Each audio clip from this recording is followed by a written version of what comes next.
and I'll let you take it away. Thank you, Leah. Thank you, Cole. And thank you, everyone, for having me here today. It is a great opportunity. And I'm very, we were just talking, my favorite things about my community are the people, our youth in particular, and our seniors, in addition to our Great Lake, Lake Erie. So I just wanted to share that.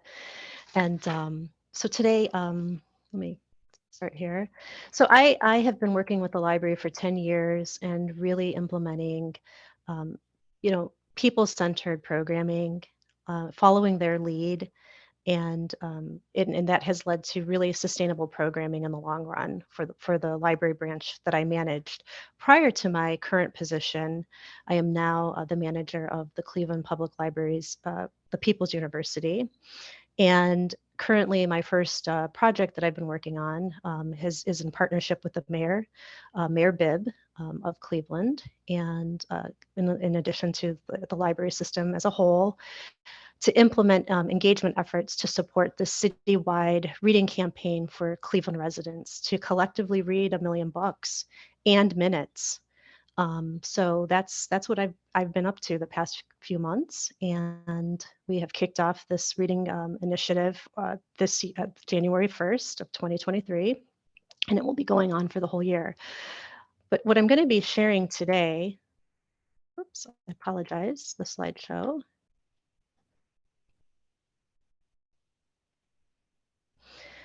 is um, how the branch that I worked at in my previous hat as the manager, how we were able to recognize the youth and seniors that were energized by the library, as well as through appreciative inquiry. We learned from engaging with the parents and the caregivers that they claimed the library as a safe space for their children and a place where they could celebrate their children through culminating events that highlighted and showcased the products that the children produced.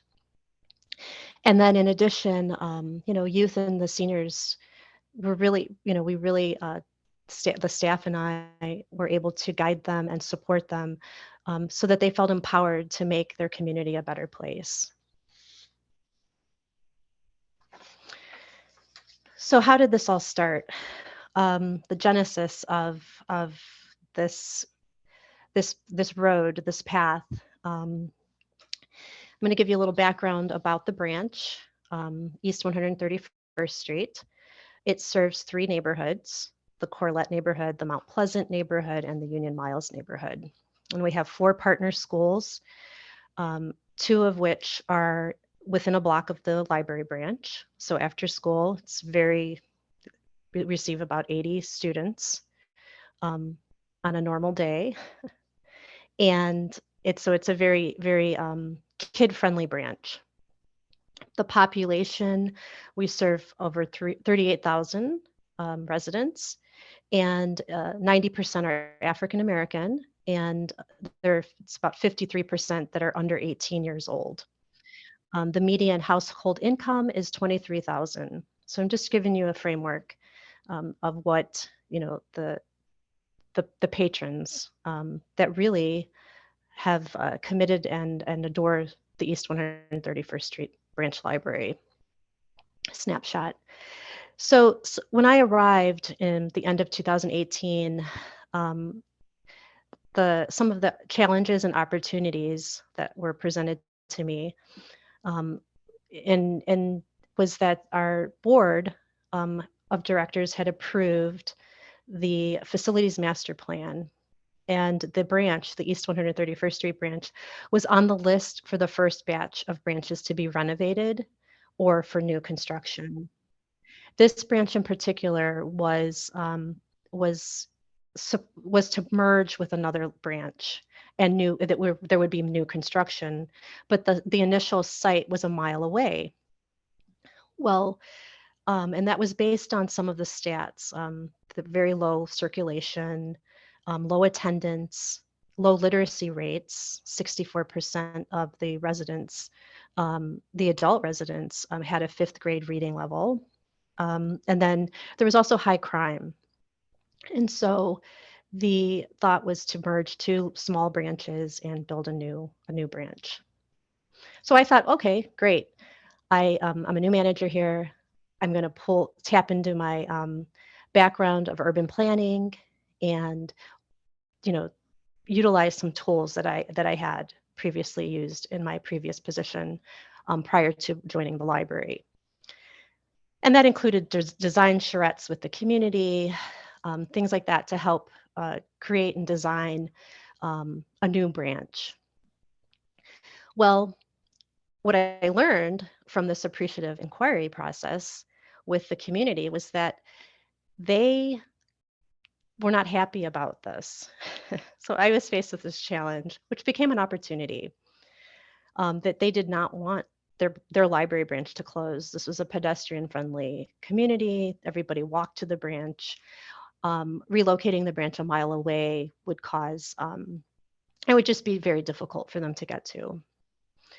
And then the other challenge was that not a challenge, but also it is also an opportunity. Was that branch staff they did not have consistent leadership or direction, immediate leadership. They didn't have a manager at this location for about 5 years. So there was no consistent manager on site. So it was very difficult for them. And so for me to come in, it was almost like they were relieved that they finally had a manager. And they welcomed me with open arms. Another thing I also wanted to mention about this community is that it is a food desert. There was no access to food. And so you'll learn why there was a garden club, that part of the reason that a garden club was developed by the community.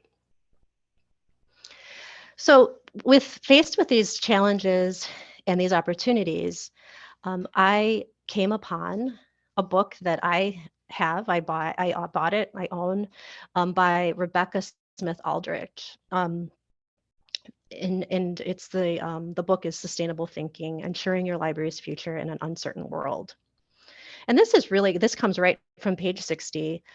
I really embraced this concept and was able to utilize it to address some of these challenges and turning them into these opportunities. Because it really, the 3 E's of sustainable libraries, it provides a framework for planning programs that are inspired by library users. The neighborhood, like a neighborhood and a rural, library, it's smaller and it's more intimate, and it really can directly empower patrons to take initiative to improve their communities through library programs. In engaging your community, it really shows that your authentic interest in the library as a library with your community. So from the creation of signature programs like the Teen Garden Club to storybook puppet parades, I'm going to share, these snapshots of these intentional engagement efforts and show how these programs demonstrate practical tips and ideas about how following the lead of the community reciprocates goodwill and investment back to the community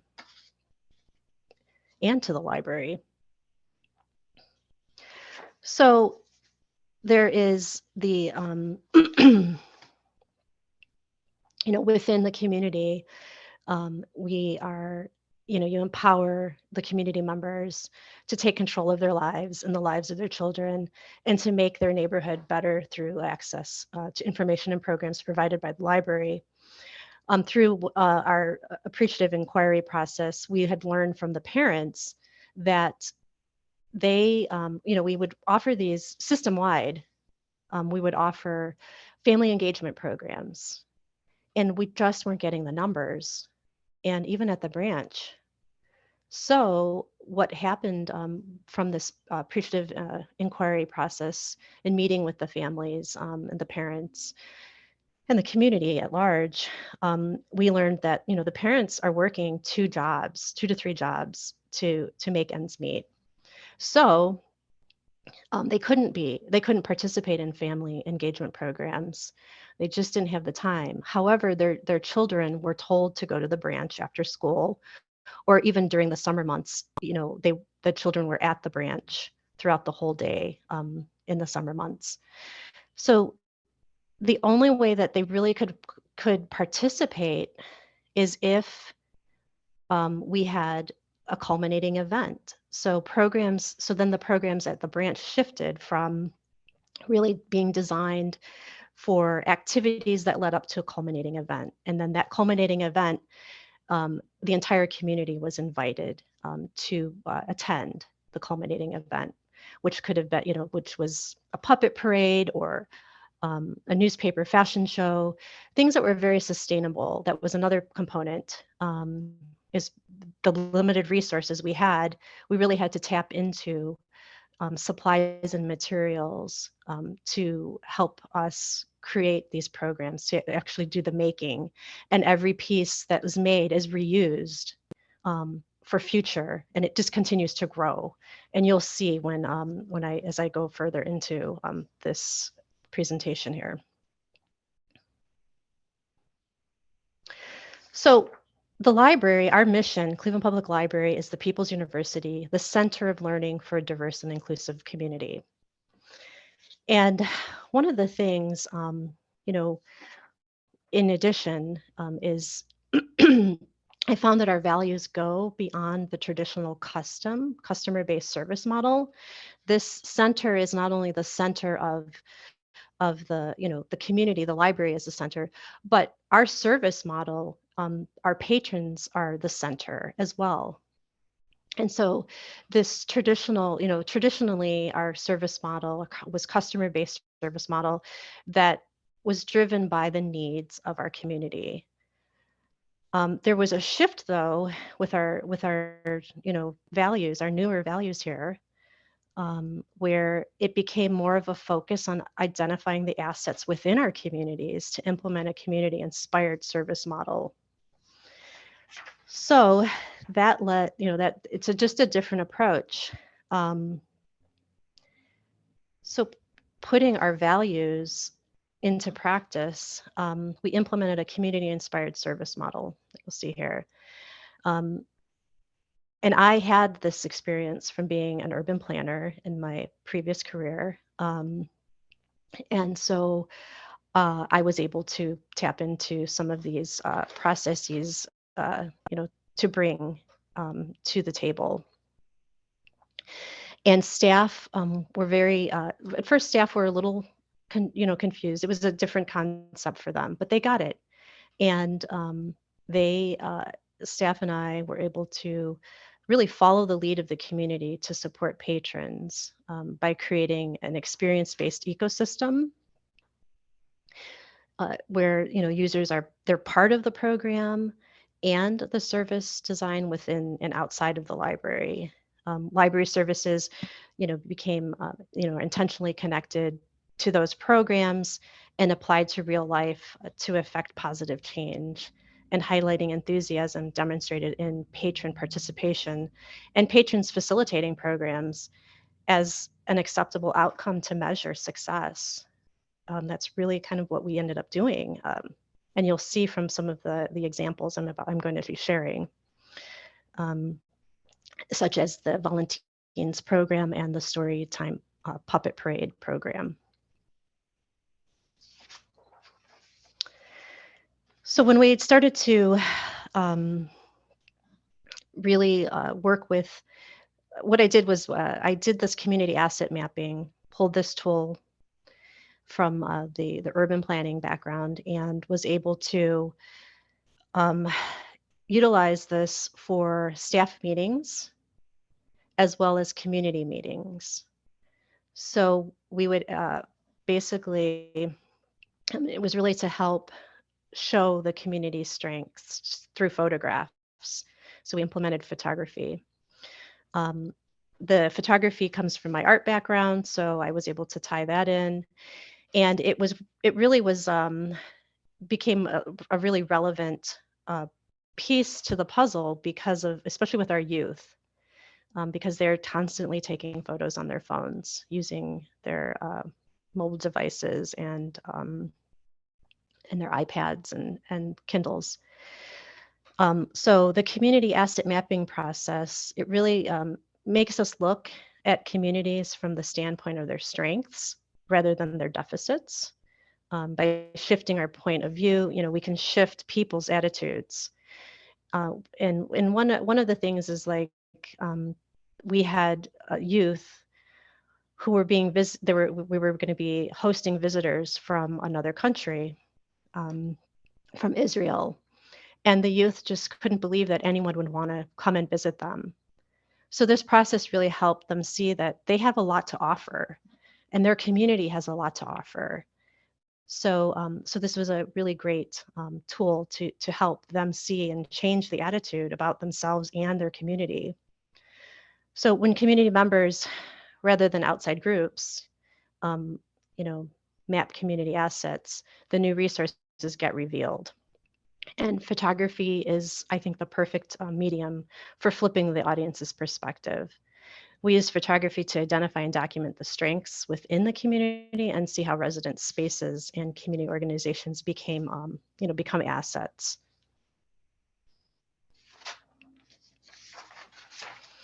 So one of the things that we kind of put on the tourist hat, although we're from the community, let's be tourists, because when you're a tourist, you see things, you kind of look at things differently. And in this activity, participants, they break up into groups to explore how photography can illustrate their community strengths and potentials.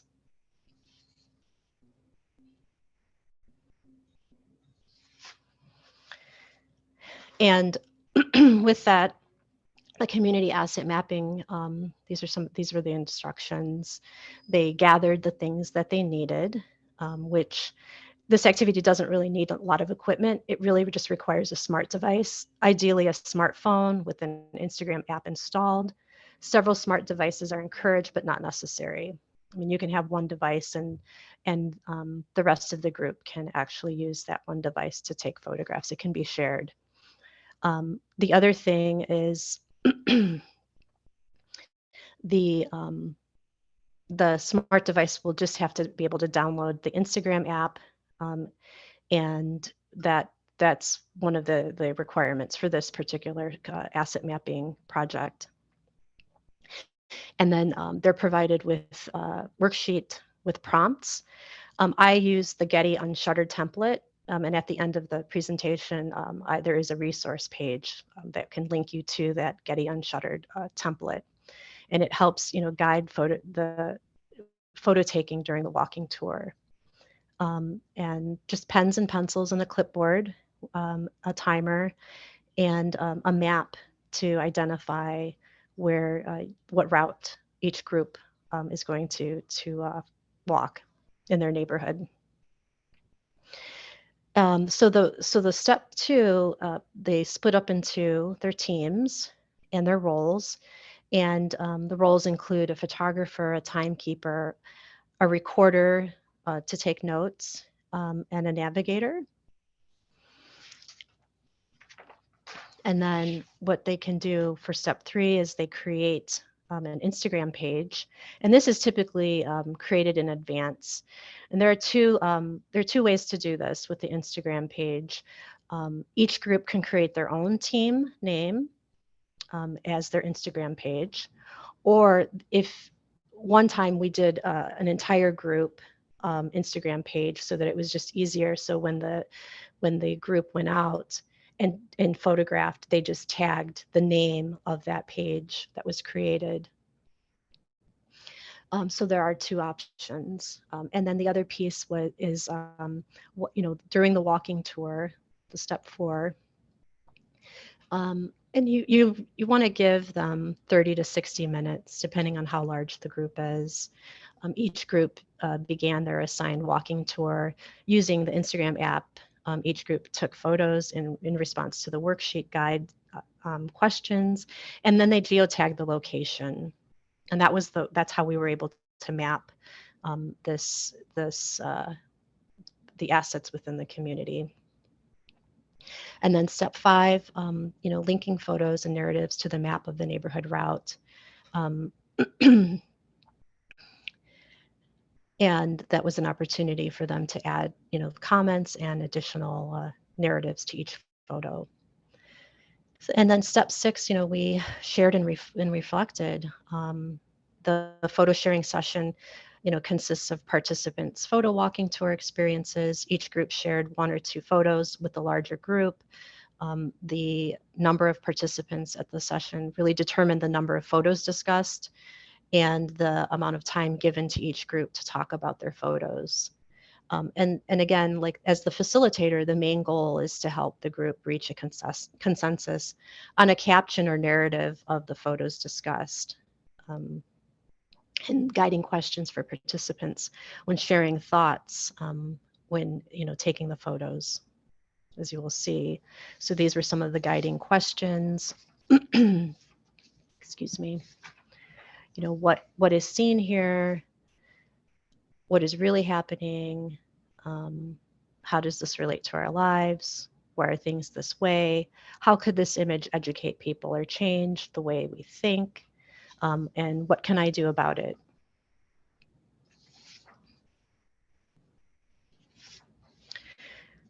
So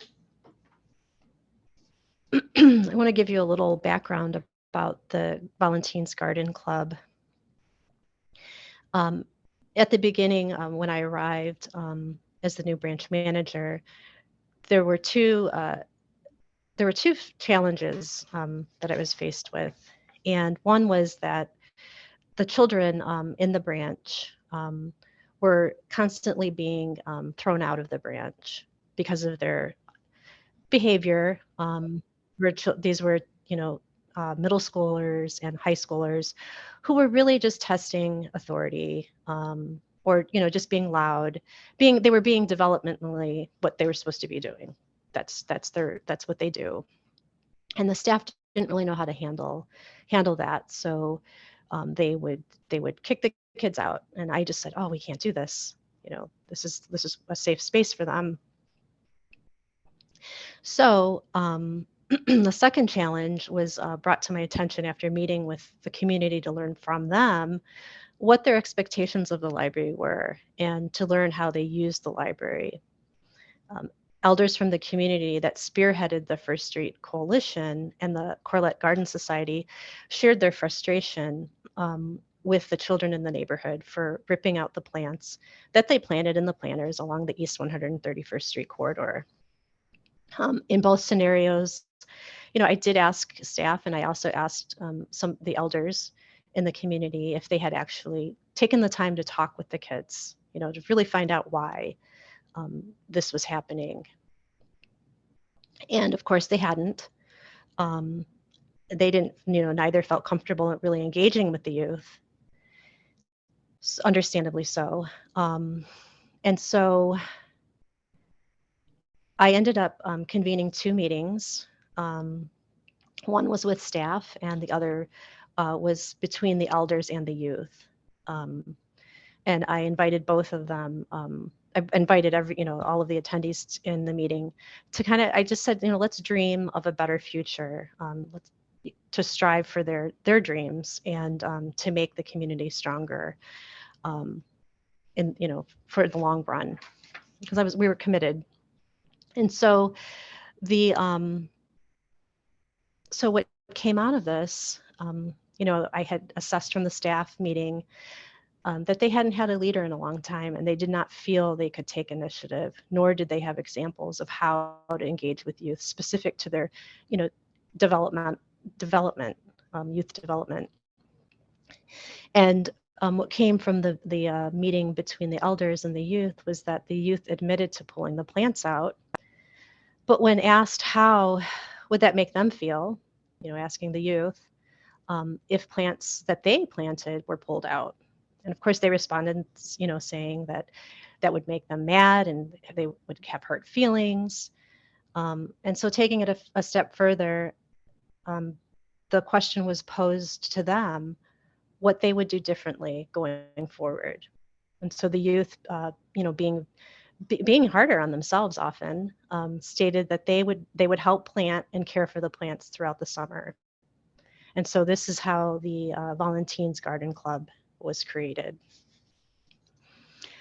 So after the youth, you know, began this participating in the garden club with our leaders here, our elders in the community, um, Tyre Hurd, Eleanor Dees, and then also pulling in our board member, um, a board member who does not live in the community, but she's a board member of Cleveland Public Library, our trustee Alice Butts, who's wearing the 100, CPL 150 baseball cap. And so we invited her, and that's one of the keys to this empowering, and engaging the community at whole. And with her support, and she came out and she helped alongside um, our community elders and our youth in planting some gardens through the garden club.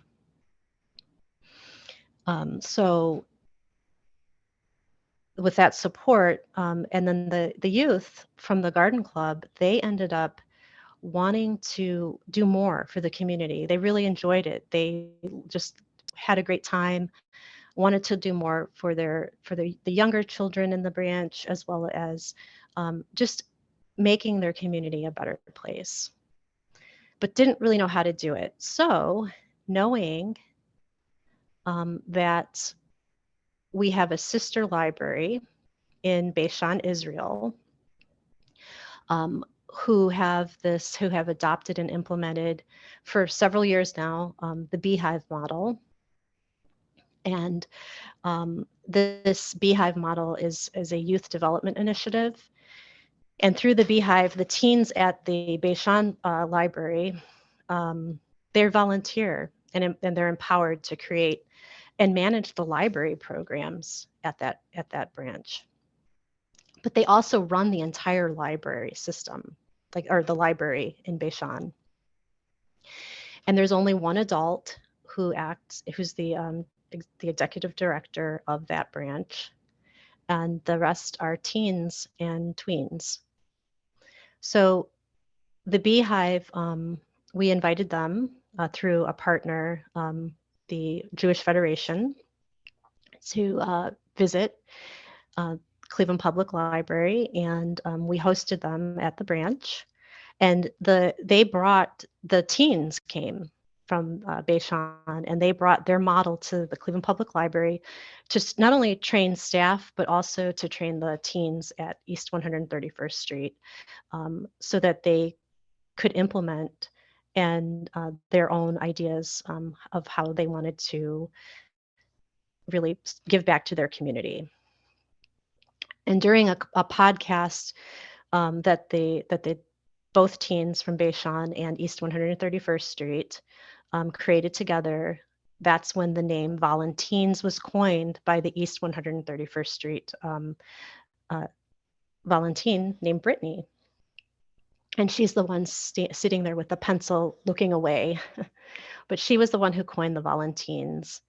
And so they ended up creating their mission. They wanted to there would be volunteers, provide, they wanted to improve their community, create and design programs, facilitate library programs, and assist patrons when needed, research and write grants, which they have done. They were able to write a grant and acquire money to purchase tools to create a tool library, a garden tool library. And they also, the foundation was that they would be sustainable programs. And so some of the gardens that they created was the Monarch Way Station, and they were able to get a grant to purchase those plants, which are all native plants, native species from milkweed to Joe Pye. And they planted that in the front of the garden or of the branch.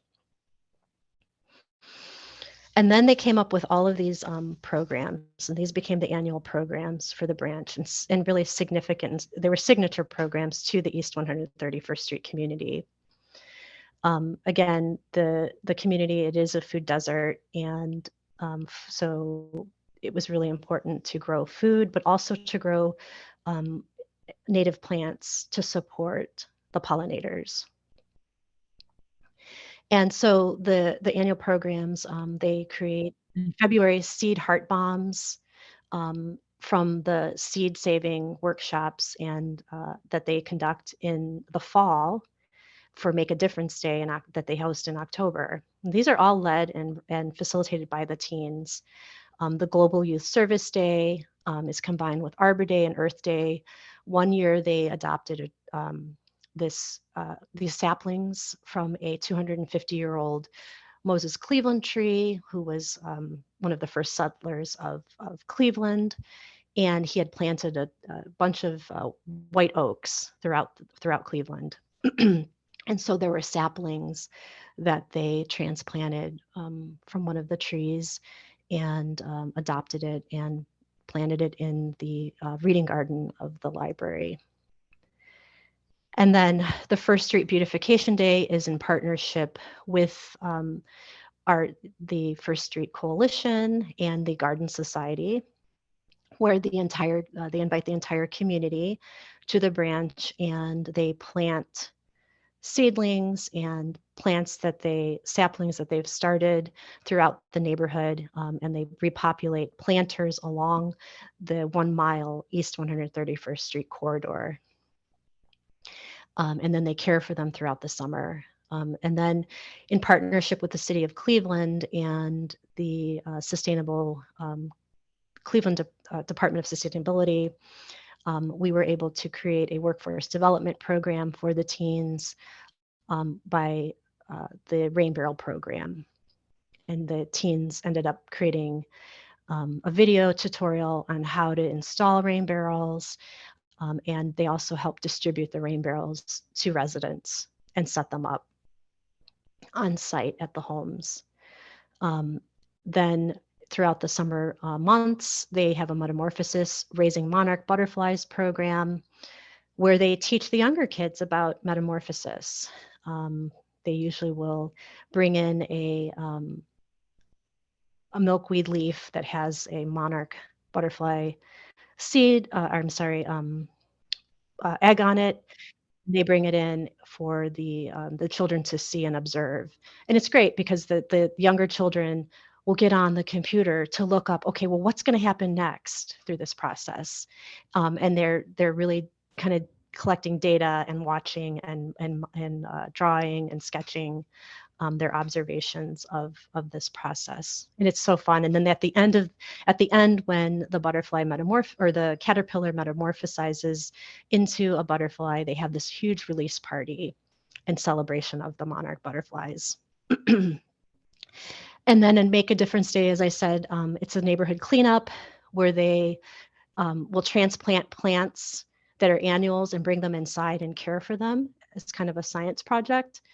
And as well as planting bulbs for spring bloom. And they also do seed saving workshops to create so that they'll have those to share and contribute to the seed library.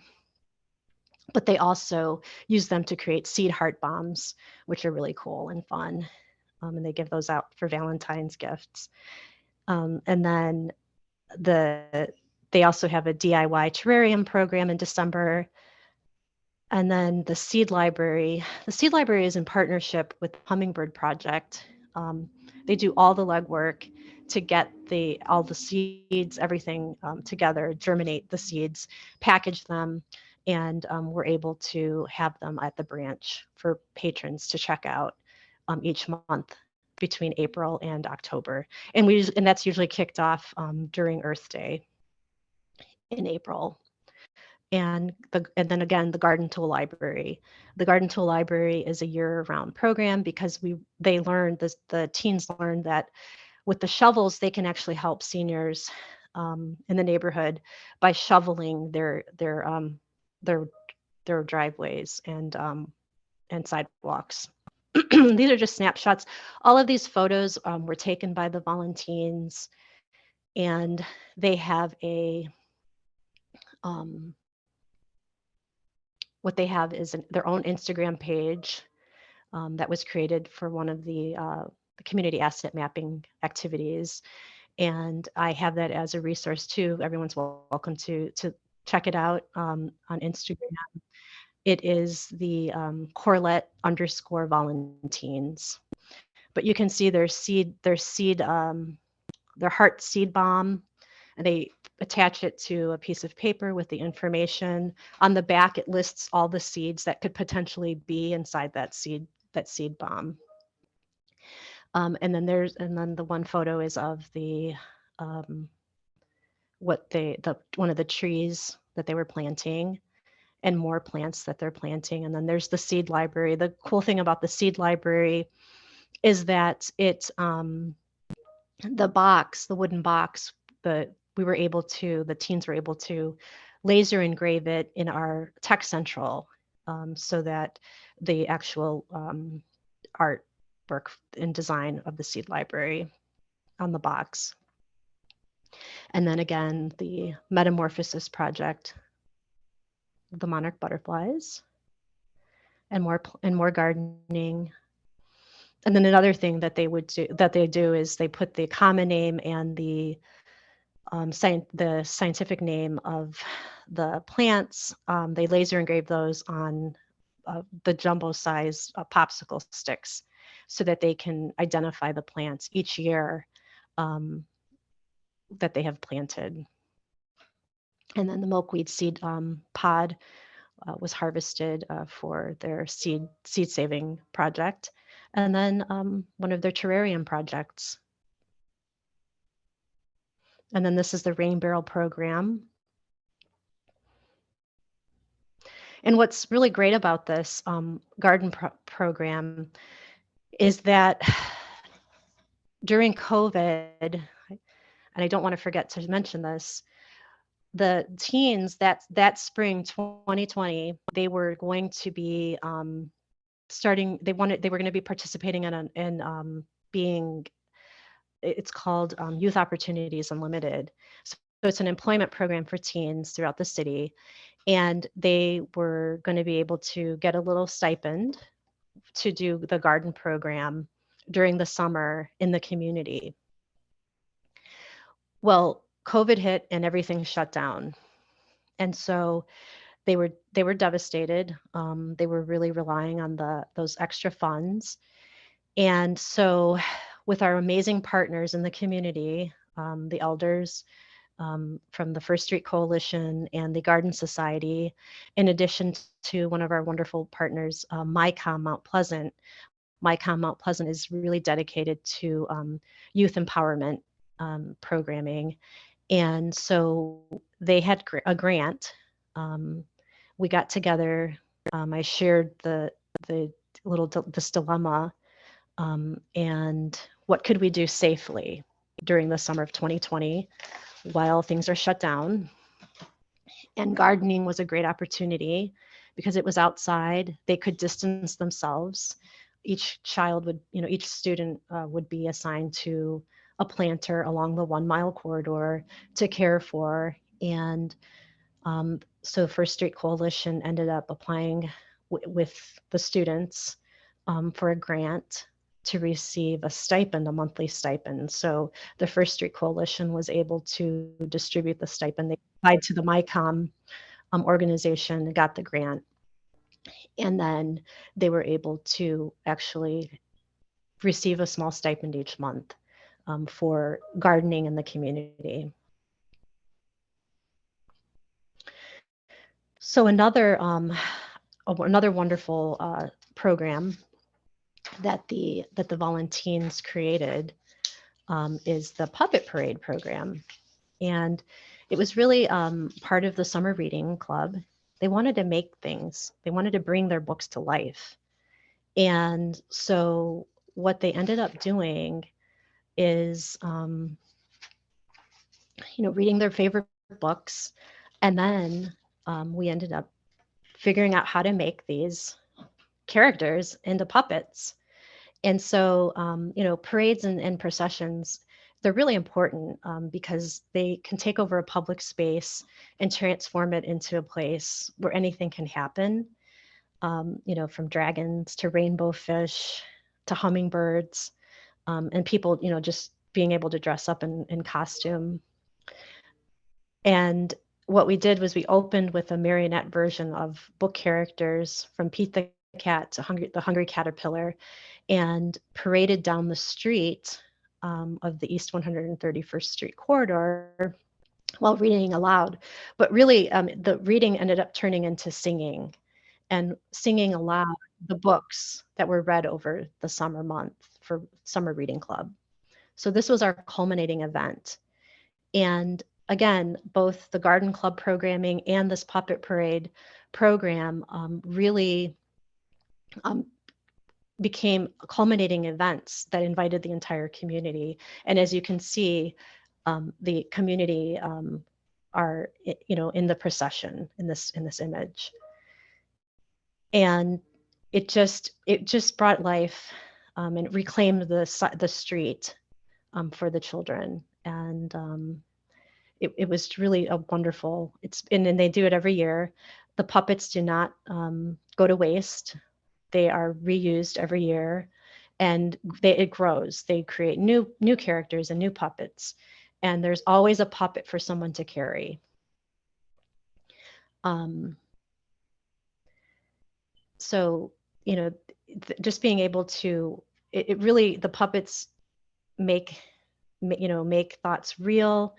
It's not just imaginary animals, which can materialize this faith, hope, charity, and economic progress, and this desire for peace, or to dance, can all take form and walk down the street, greeting all the fans. I mean, we had buses and cars beeping and stopping, pulling over and jumping into the parade. So this parade is every year. And in addition, one of the things is that the puppet making and all of the puppets and that culminating event, they're all just so important to the community. One of the other things that came from this is not only the local community, but the city at large started to invite the children from East 131 to participate in other parades. And one of the things, one of the requirements that the kids said is we got to have the one giveaway that we want to give away are books, free books, and they have to be culturally relevant. So here you can see this is the Dia de Muertos parade that the branch was invited to participate in, and books were handed out.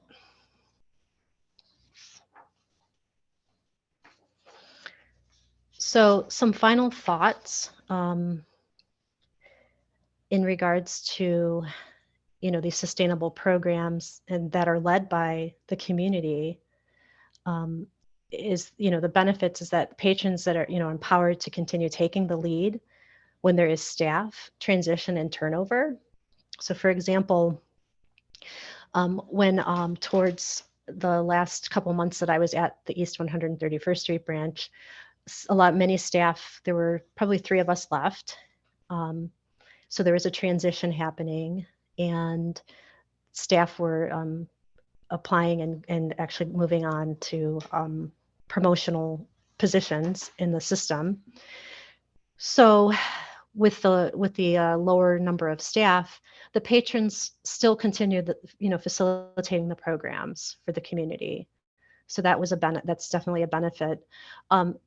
Staff provides support and guidance to patron-led programs, directing. For example, we had a young lady, a teen who wanted to go. She didn't know what she wanted to go to college for, and came in and started participating in the garden club, and then realized that horticulture was the route. So she ended up going to college, getting a horticultural associate's degree, and got a full ride to an urban forestry program in Oregon State.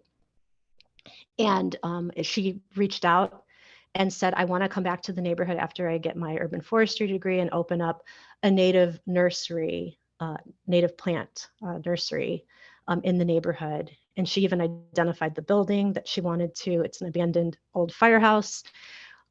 Was able to connect her with the resources through the library to come up with a business plan. So she has this business plan and connected her to the city departments to help her through this process, because she wanted to give back to her community, and create a niche in the community for economic growth, which would be a native plant nursery.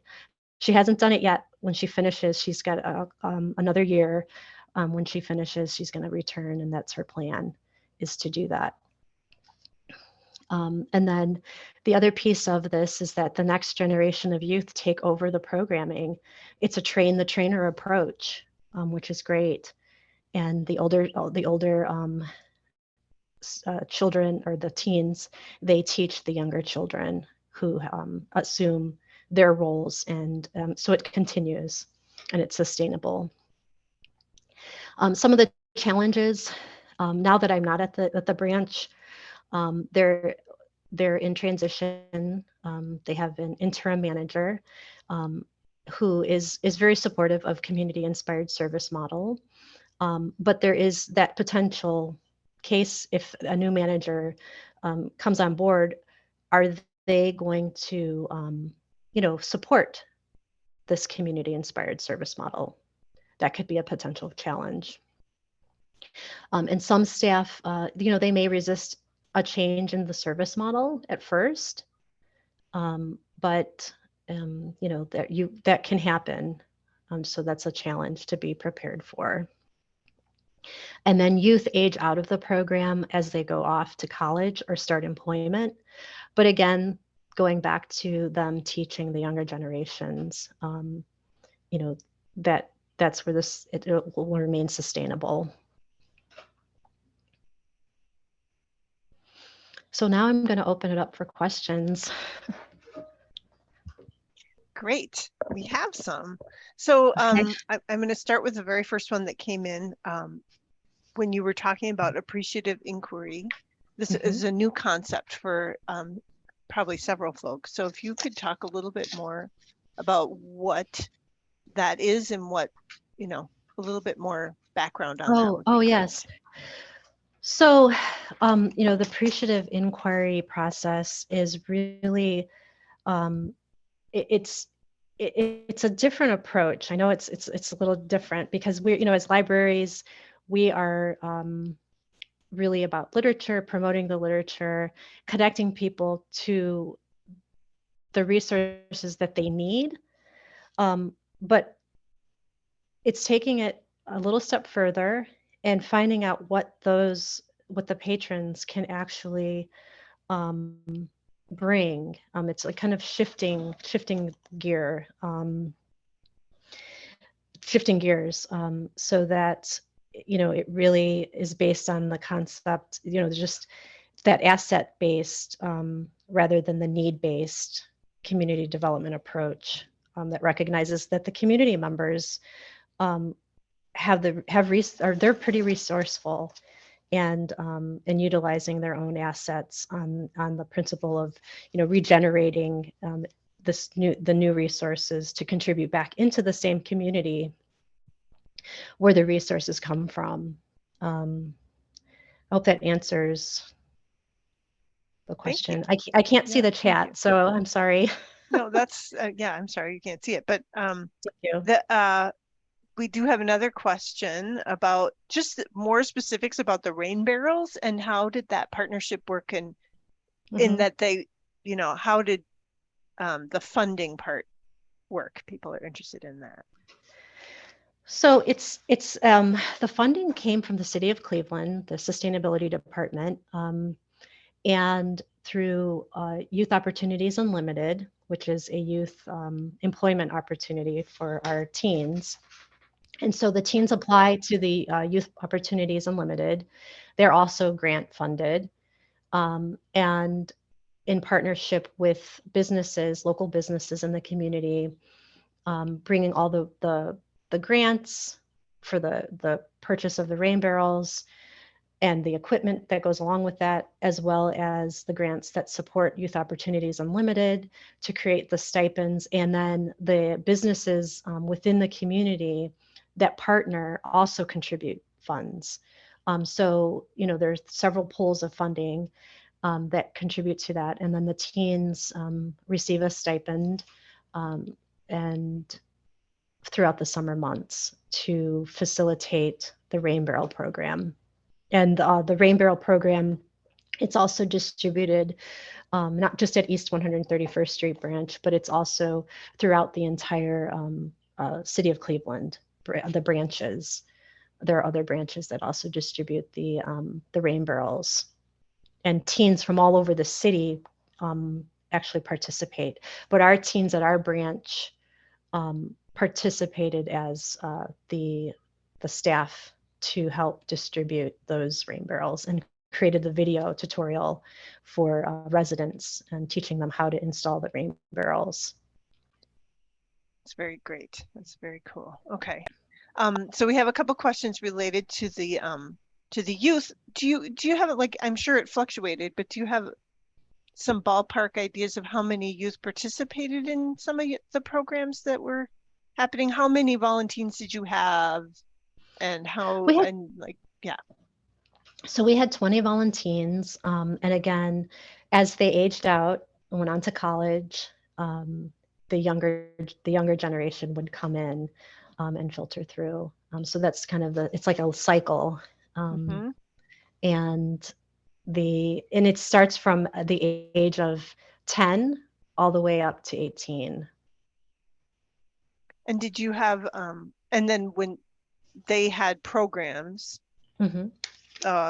for younger kids, did you have, or like at the parade or things like that? Oh yeah, so I mean, that was, we would get 50. I mean, the thing with the parade and the garden club programs, a lot of those were culminating events. So not only were other children invited, the parents, the caregivers, community members were all invited and participated. So, the first year, the beautification project, for example, that kicked off summer, we had over 100 people show up, and it was outside. It was an outdoor program.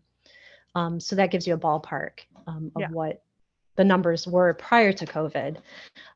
After COVID, of course, it was half that number. So about 50. Yeah. And since then it's starting to grow. It's come back. Thank you. And then, okay, here's another question. Just about the kind of guidance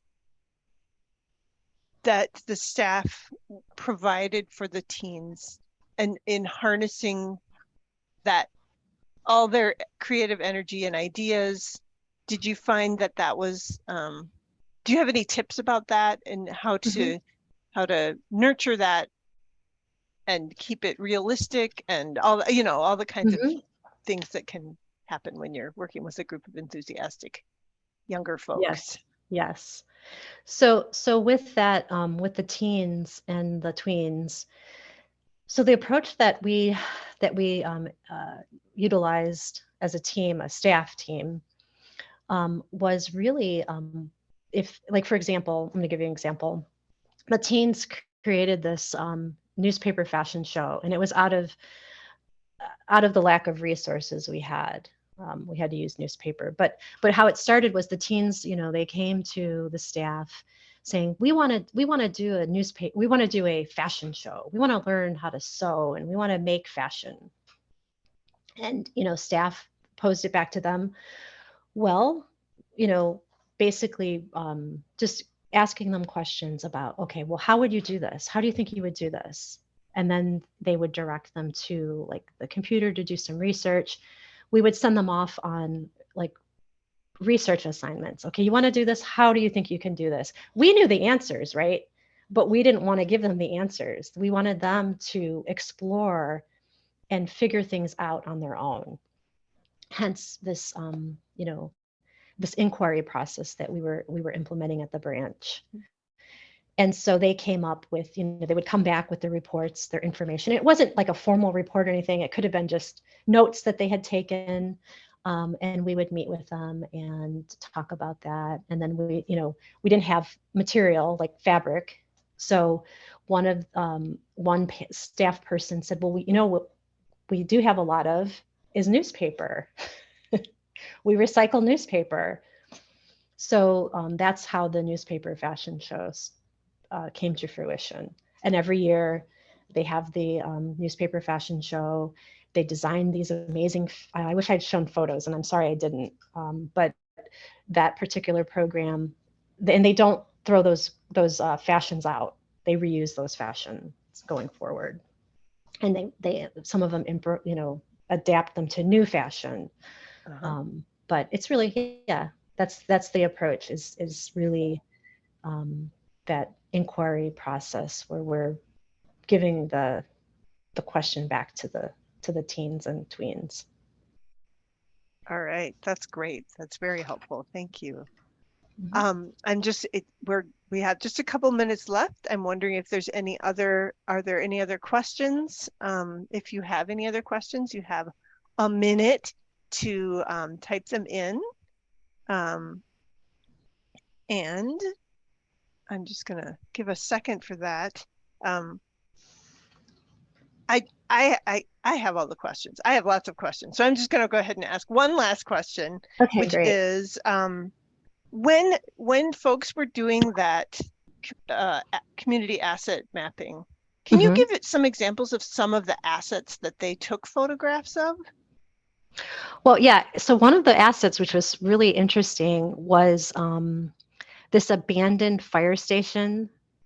It was really interesting, their perspective. They liked the building. It was beautiful. It's a historic building, but it was abandoned because the fire station had moved a mile away and built a new fire station.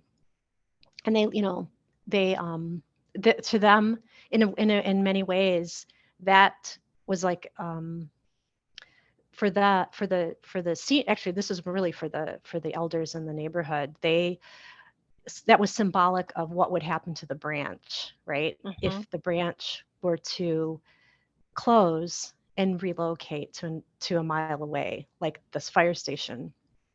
And so they really found that the library is an asset. And I never finished telling you about that piece, because what ended up happening is that when we found out that the community were opposed to their branch being relocated, they fought to keep that branch. So we ended up, and then looking at the data, the stats of attendance were not accurate for the past 10 years because the counter was breaking due to power outages through that community.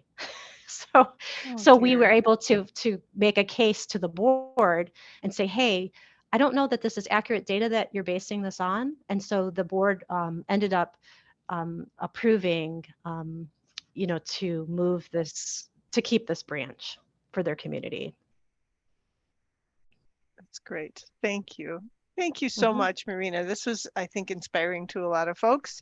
Definitely was to me. And I wanted to just remind people that the next session in this series starts at 10:30 with Nick Dembski. We also remind you about the stretch break that's coming up at noon, and to let you know that there's going to be a survey that pops up right when you're finished. And if you take a moment to fill that out, that would be terrific, because that's helpful to us as we do planning for this event. Thank you so much to everyone. Take care. Thank you, Leah. Thank you, Cole. Thank you, everyone.